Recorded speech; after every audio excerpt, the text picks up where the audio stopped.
কেন শুনবেন? একটু মন দিয়ে শুনুন। পৃথিবীতে জন্ম নিলেন, বাচ্চা খাবে কি মা ভেবেছে? জোরে বলুন হ্যাঁ না না। মা ভেবেছে? বাচ্চা জন্ম নেবার আগে আপনারা হরলিক্স, ল্যাকটোজেন, ন্যাস্ট্রোজেন কিনে আনেন খাওয়াবো বলে? জীব দিয়েছেন যিনি, আহার দেবেন তিনি। মায়ের স্তনদুগ্ধে এমন মধুভাণ্ড দিয়েছে যা পৃথিবীর কোথাও পাওয়া যায় না। ওই জন্য আপনাদের কাছে নিবেদন রইল, মায়ের দুধটা খুব গরম নয়, জিভটা পুড়ে যাবে, তিনি লিমিট দিয়ে দিয়েছেন। মায়ের দুধটা খুব ঠান্ডা নয়, যাতে বাচ্চার সর্দি লেগে যাবে, তিনি ব্যবস্থা করেছেন। মায়ের দুধটা খুব টক নয়, বাচ্চার অম্ল হয়ে যাবে, তিনি ব্যবস্থা করেছেন। মায়ের দুধটা খুব মিষ্টি নয়, যাতে সুগার হয়ে যাবে, তিনি ব্যবস্থা করেছেন।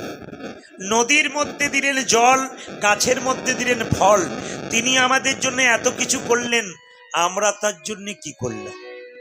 যদি